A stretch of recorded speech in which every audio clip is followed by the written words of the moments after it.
Now, on 105.9 FM and streaming worldwide on the WMAL app, O'Connor and Company. It's 7:07. It's O'Connor and Company, the second day of December. Julie Gunlock. Julie, can you send your boys over to my house, please, to rake the leaves? They're on their way. Meredith just sent me a picture. Apparently, fall happened while I was on vacation, and my entire we eased front into yard. it. We eased into it while you No, were, no, I don't know, man. on your 7th wine tasting in a spa day. I can't even see the grass. It's all leaves. Sorry, fall happened, Larry. I'll while tell you your were boys away. I'll give them $5 if they rake my leaves. How can they miss that? Let's just be clear. Not each. Total. They can split it amongst themselves. Got it. Divide Thanks, by Larry. 3. So somebody's going to get an extra penny. Coming up at 7:35, Dr. Marc Siegel will join us about President Trump's MRI. And at 8:35, Kurt Schlichter will join us about the National Guard. We have good news, by the way, about the one surviving National Guardsman from West Virginia. And we'll also talk about this topic we're going to broach with Cully Stimson, Heritage Foundation. And Cully is also an expert on the Military Code of Justice. He was the deputy director. He is the deputy director of the Edwin Meese III Center for Legal and Judicial Studies and manager of the National Security Law Program over there at the mighty Unstoppable Heritage Foundation. And he's also a JAG officer and graduate.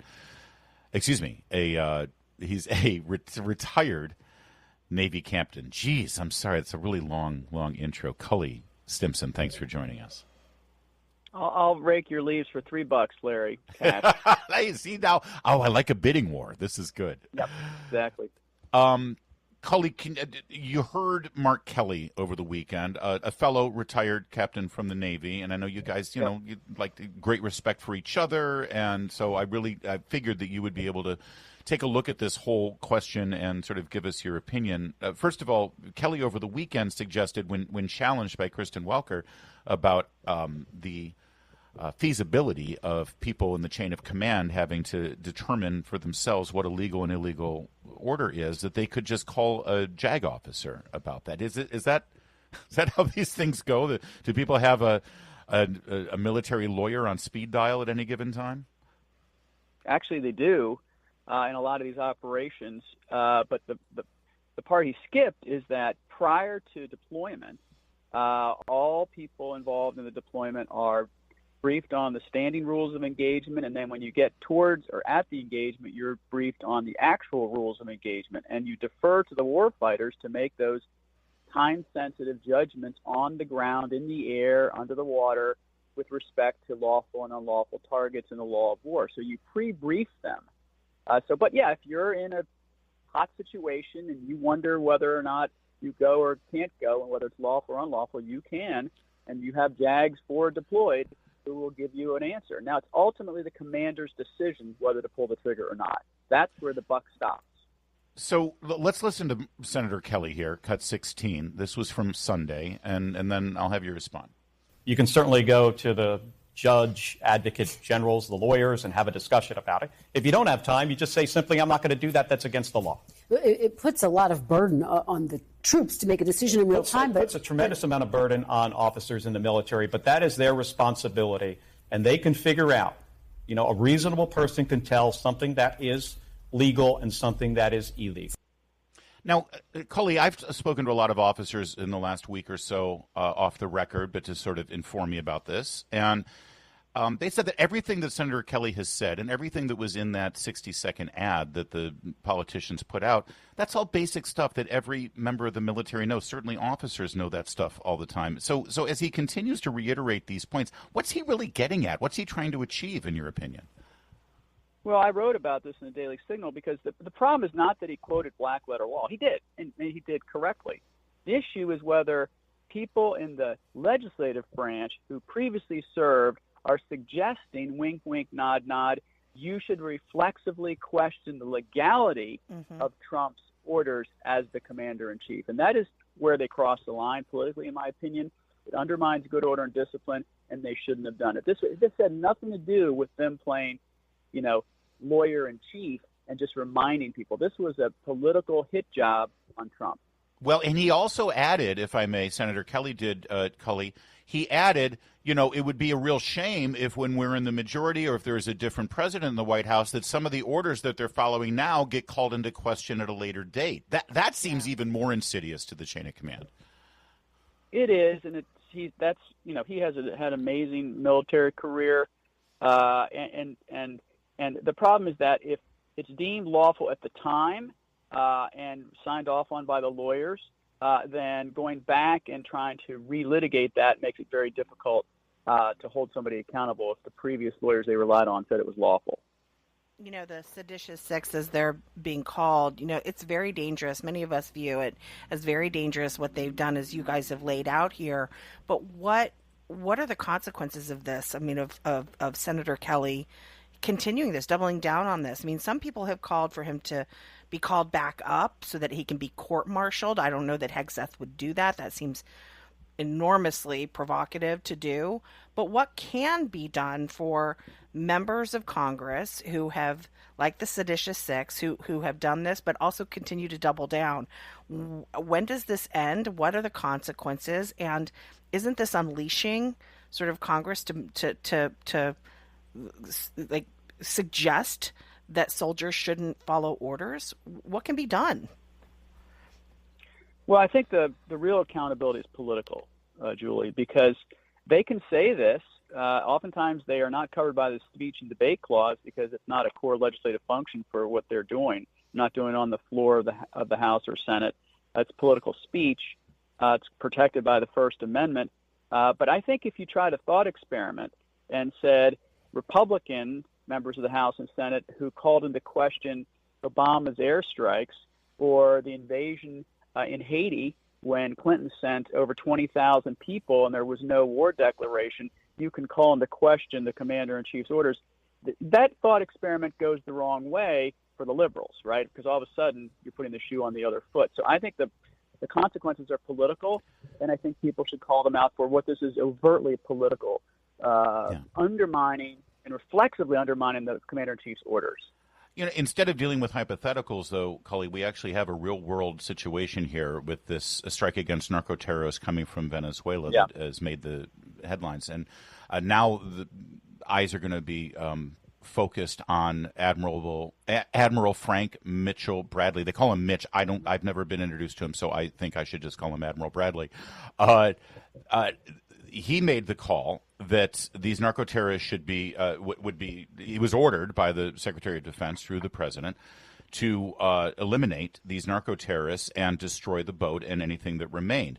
There's some question now whether it was a violation of military protocol, law, conduct, you tell me, that if anyone had survived the initial strike, they should have been rescued instead of eliminated.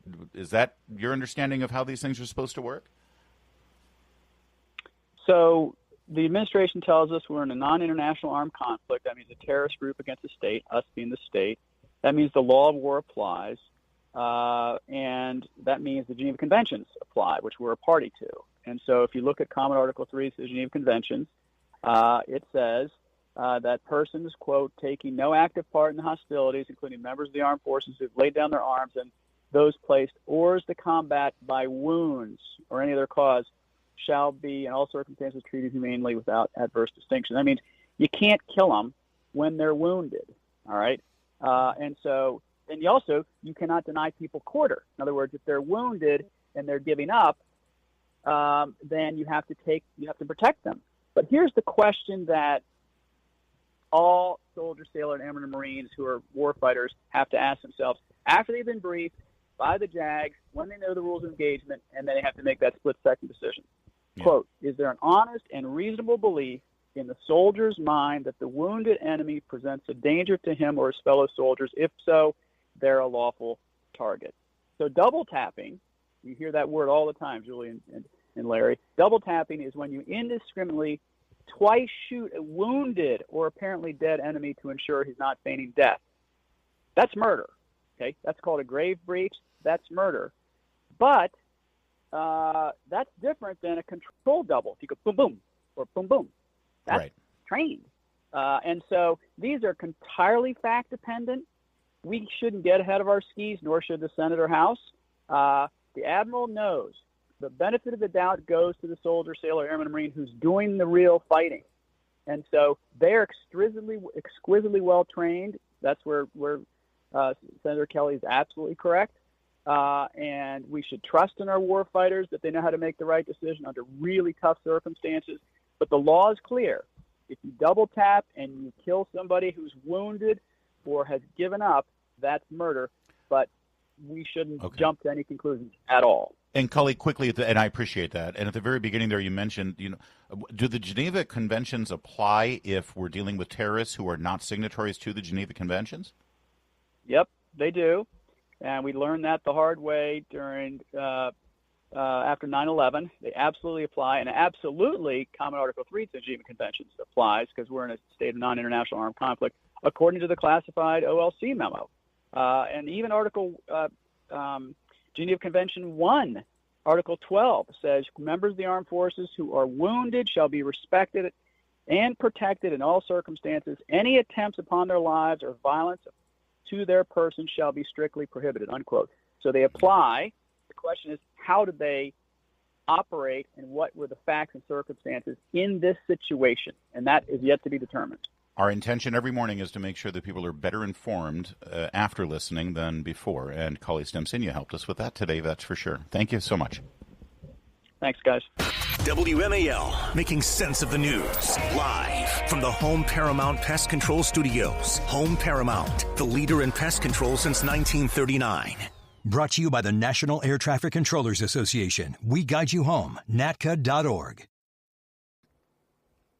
Well, the First Lady revealed the White House decorations yesterday in a beautiful video, and boy, oh boy, is it classy and gorgeous. And, there's a big debate oftentimes when it comes time for Christmas light decorations about whether you're a white lighthouse or a multicolored lighthouse. And if you're a white light type, you're going to love these Christmas decorations. It's stunning, isn't it?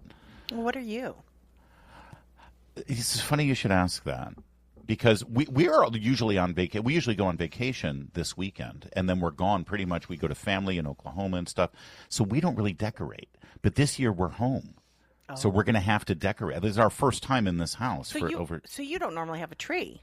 No. Are you getting a tree? Yeah, and I got to decorate the house one? And everything.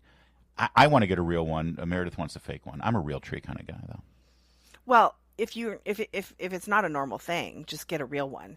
You know what I mean? Like, we have fake ones because my husband has some allergy issues, but also, every year I don't want to spend. Trees are expensive, by the way, but yes, I tend to be a white light kind of guy. I am I too. like the white lights, and so this is right in my wheelhouse at the White House here. It's beautiful. The trees, and I'm obsessed with these glowing lit from inside glass bulb ornaments. Have you seen them? There's a beautiful video of First Lady Melania Trump sort of cradling one of them in her elegant hand. In slow motion.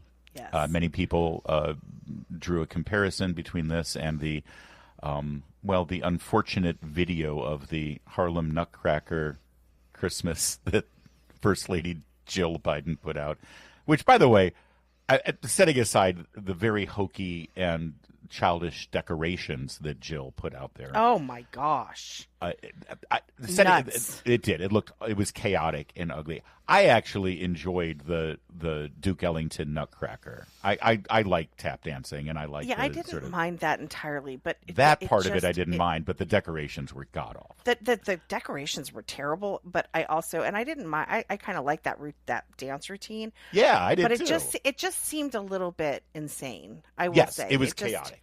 Yeah, I felt like that's something that Broadway could do, or maybe the Kennedy Center, or something like that, like the White House. I don't know, but not the White House. I completely agree with you. But I'm a fan of the Duke Ellington version of Sure, the Nutcracker. It's a good swinging time. I love to play it. Yeah.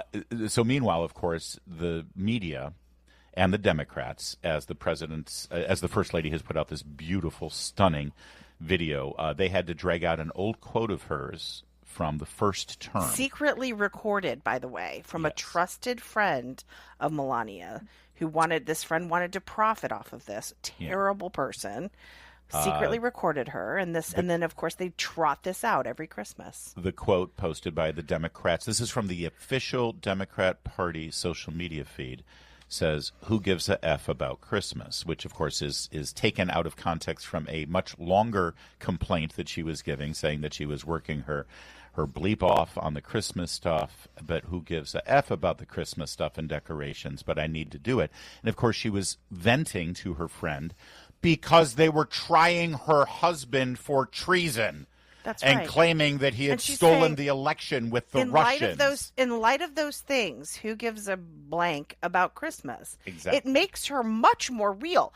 I got to tell you, I have a job. I have 3 kids in school. I'm, doing all the normal stuff, but I have my whole family coming out for Christmas, and I've got a lot of Christmas stuff to do.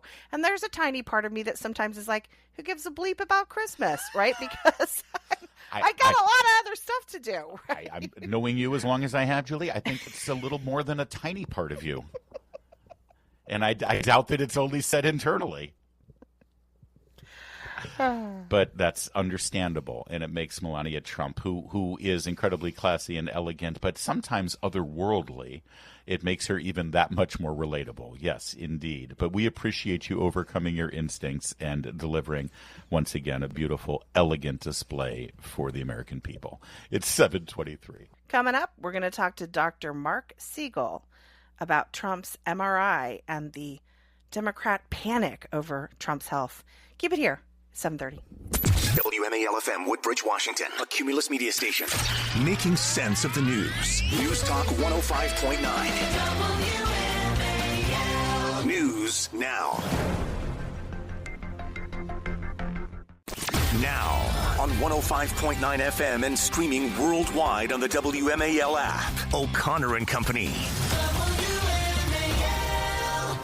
It's 7:37. Thanks for tuning in to O'Connor and Company. Coming up at 8:35, Kurt Schlichter is going to join us, give us his thoughts on the controversy or non-traversy over the Pentagon and their actions in the Caribbean, and as well as his thoughts on the National Guard. We have an update on the National Guard who got shot and has been clinging to life from West Virginia.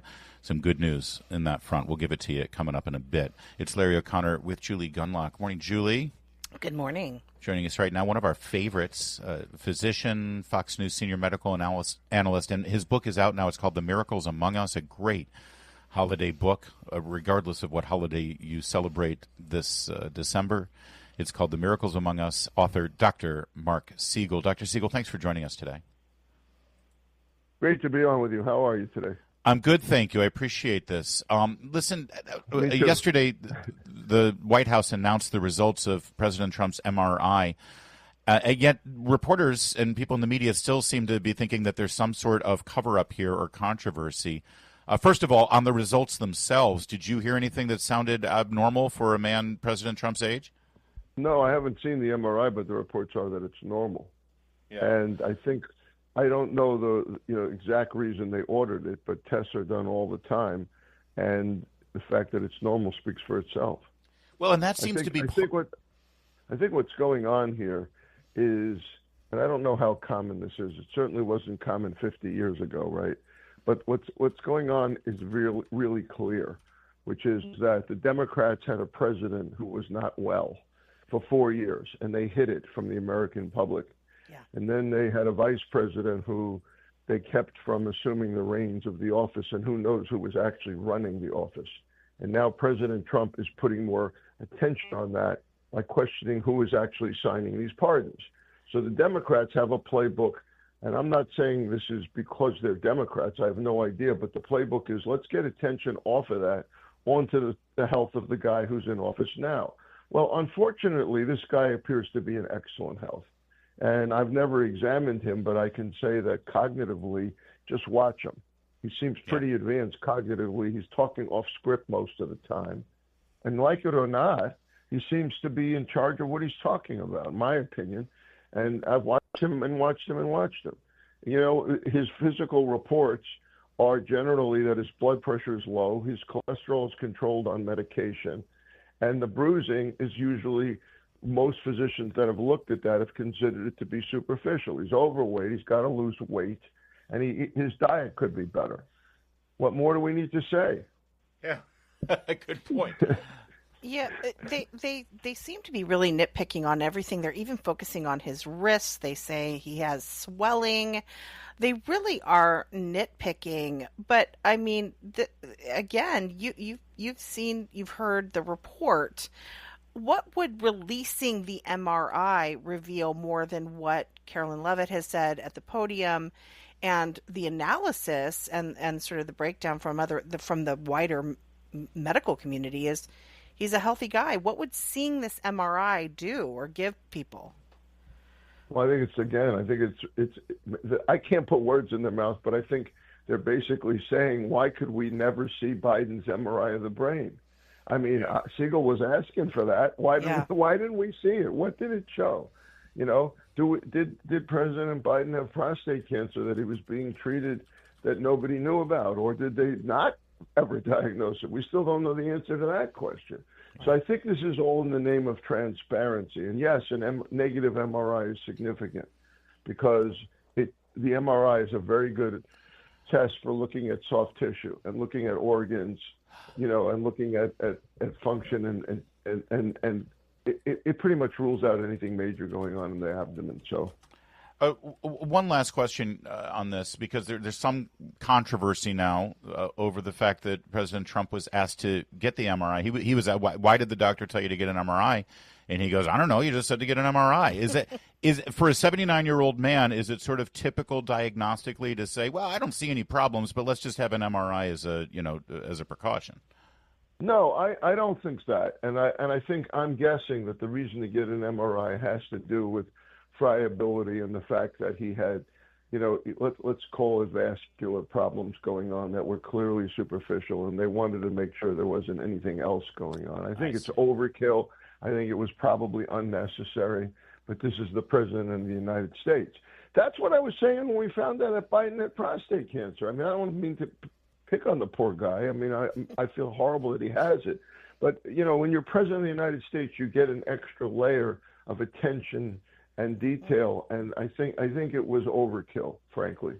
That's a great point. They were sort of running covers saying there's no reason why Biden should have had the extra, prostate exam or biopsy. I can't remember what it was. Well, because assuming that's even true, by the way, and they weren't hiding I'm not trying to.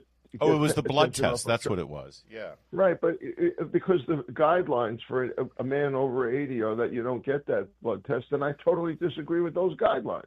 I do them on everybody over 80 because I want to know what the heck people are suffering But isn't it funny that the media was saying there's nothing wrong with Biden not getting the test, and now they're saying there's something wrong with Trump getting the test. It's like it's heads I win, tails you lose. Dr. Siegel, I appreciate you joining us on this. You made a great point just now because you remember the first time he was president with Trump, Dr. Conley be up on the podium for an hour and a half trying to explain some test, and with Biden, you never got a thing, including the president himself. So. That's right. And when you find out he didn't get the test, well, there's nothing wrong with that. That's perfectly normal. Dr. Siegel, there's nothing normal about the miracles that he notates in his book, The Miracles Among Us.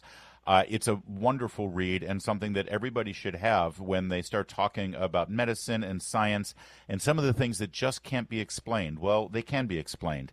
It's God.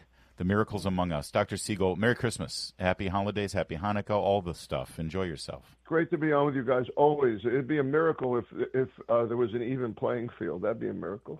Yeah, imagine. There's some things that even Santa can't deliver. It's 7:43. Hey, it's Chris Plant. Find out what the media don't want you to know. Coming up this morning at 9, right here on WMAL. Coming up later in the program, we're going to discuss my struggle decorating my home for Christmas. It's getting existential at this point. So we will discuss that coming up in a bit. Well, you poked the bear by mentioning Melania Trump. Now suddenly I need to make the house look like Melania Trump's East Wing. Already booked the vacation for next Christmas. You are never yes, going to be actually, home again. You're right. You're never right. Never going to be home again. No. The pressure, honestly, the pressure. And then when you have guests over, I mean, you think you're kidding? I literally have already booked December next year. Do you know I buy special towels for my half bath? Well, you're insane. Every year I buy Christmas towels just for the half bath. This is the reason people steal towels from hotels. How That's I'm not supposed divorced. to be for the half bath. How I'm not divorced. My husband is a saint.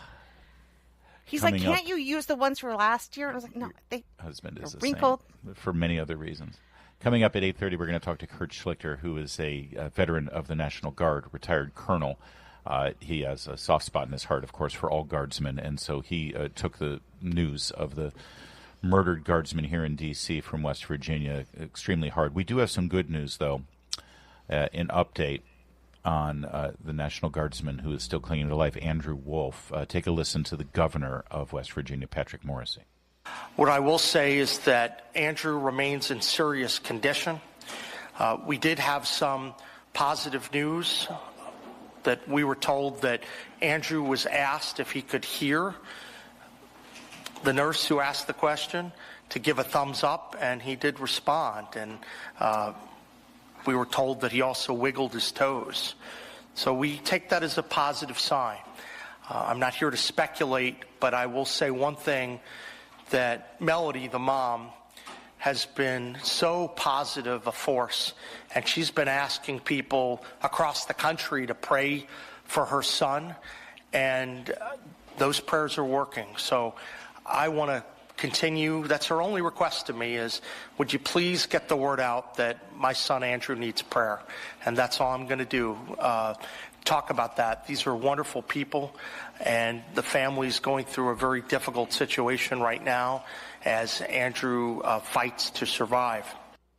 Staff Sergeant Andrew Wolf, 24 years old, member of the West Virginia Air National Guard from Martinsburg, West Virginia. He needs your prayers. Done deal. You've got him. Also, by the way, while we're discussing it, Specialist Sarah Beckstrom, 20 years old, was not as fortunate as Staff Sergeant Wolf. As you know, she was killed in the line of duty. Her family also needs your prayers, and hopefully, I'm thinking you can count on that too. We'll have Kurt Schlichter to reflect on this story, about what our reaction should be, and about the continuing undermining of our military by Democrats in Congress. That's coming up at 8:35. Right now, it's 7:53.